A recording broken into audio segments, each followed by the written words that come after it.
Hello, this is Lady Boulay, and I hope you're having a wonderful day. Thank you for your support. Thank you for subscribing to the channel. Thank you for your comments, and thank you for your thumbs up. Thank you for all you do to support the channel. And yes, we are commanded to love one another, whether we want to or not, or whether we agree with each other or not. Well, y'all, I have a decision to make, and I want you to help me make this decision. If you're on social media as much as I am, it's impossible for you not to come across immigrants, Black immigrants from Caribbean, from Africa, who are constantly making claims about their contributions to the United States, especially people from the Caribbean. So today I came across a video of a man from Jamaica saying that the Jamaicans had made just as much contribution to the United States as Black Americans. Now, we all know that's absurd. So the question is, should I continue to make videos debunking what these people are saying or just correct the facts? Today, I'm just going to be accurate about the contributions that Jamaicans made to the United States. The Jamaicans that he listed, and this guy listed Marcus Garvey, Shirley Chisholm, and Colin Powell. So I want to be fair. We don't have to diminish what somebody else did in the United States in order to be truthful and proud of our own contributions. So this video is about being accurate about the contributions that these three individuals made to the United States. And they also claim they created hip hop. That's going to be a separate video. Now, Tariq Nasheed has already done his microphone check movie, given the facts from the people who were there when hip hop was created. But that's not good enough. They're still coming back and saying the Jamaicans created it. See, what I don't understand is why they don't come and tell us what they did in their homeland. The conversation always turns on what they did here in the United States, in the comfort of Black Americans' agency. But we're not going to be mean, because we don't have to be mean to say what somebody else contributed. We can give them what they deserve, and we don't have to be angry about it. And what I don't understand is why they're so angry, because it wouldn't make any sense at all for me to go to Jamaica and talk about what some Black American did in Jamaica and try to make it seem like that Black American or those Black Americans did more than the people who had been there from the beginning. But I'm going to stay on topic and focus on these three people. And I do want you to let me know what you think about how we should handle this on this channel, because we don't want to be mad all the time, but we do want to be accurate.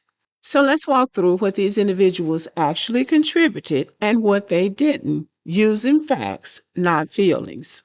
Number one, Marcus Garvey. Marcus Garvey was a Jamaican activist whose ideas influenced parts of Black American thought, especially Black nationalism. But here's the accurate context. Marcus Garvey did not build the foundations of Black American civil rights, which is what they claim he did. Black Americans had already created abolitionist movements, newspapers, churches, political organizations, and mutual aid societies long before Marcus Garvey arrived. His impact was ideological influence, not structural change. Garvey contributed ideas. Black Americans built institutions. In other words, he talked the talk, but Black Americans walked the walk. And I would just add that I'm from the South, and Black people in the South didn't even talk about Marcus Garvey as far as I know. Now, as far as I understand it, Marcus Garvey came to the United States in the 1920s, and his focus was on Black people, formerly enslaved people, returning to Africa. Now, maybe that was a big deal up north in New York where he was living and working, but in the South, that was not even a thought in Black Americans' minds.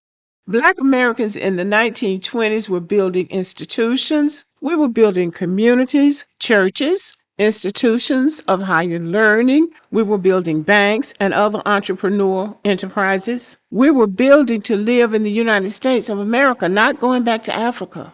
Marcus Garvey's impact in the American South was limited, uneven, and nowhere near as transformative as the impact of Black American institutions, churches, mutual aid societies, and political movements already operating there.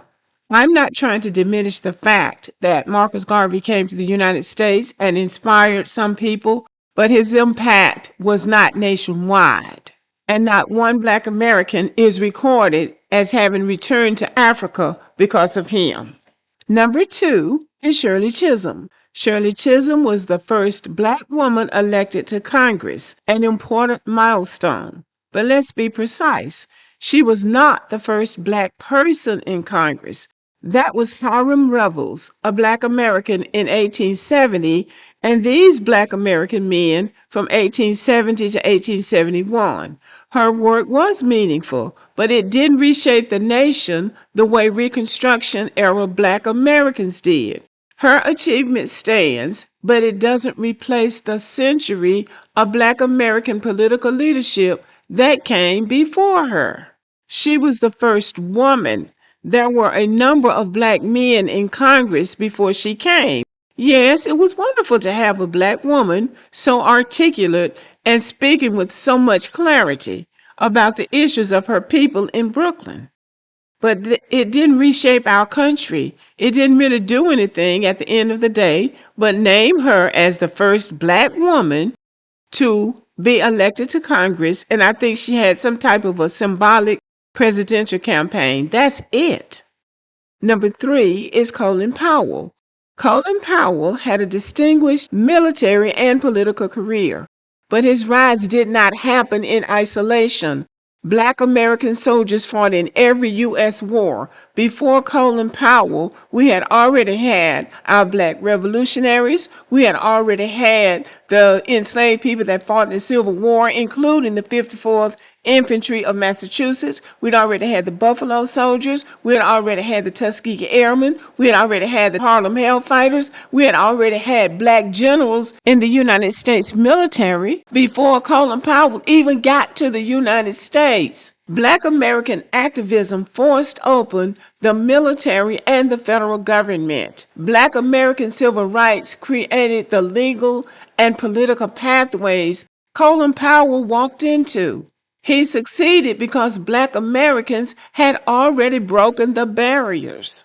Nobody's trying to take anything away from these people, but they're not going to throw away a whole body of work, things that took centuries to achieve, for these symbolic things that these people from the Caribbean have done. We're just not going to do it. It's not even being mean. We're just being clear about who we are and who they are. And the sad part about it is that we never tried to exclude them. Marcus Garvey has always been talked about. Shirley Chisholm has always been talked about.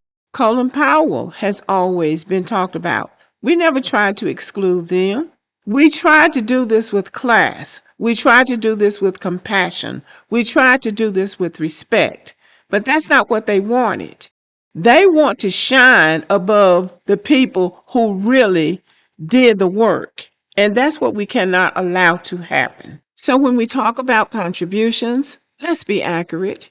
Everyone can have accomplishments, but the foundational work, the movements, the institutions, the sacrifices that shaped this country were overwhelmingly built by Black Americans.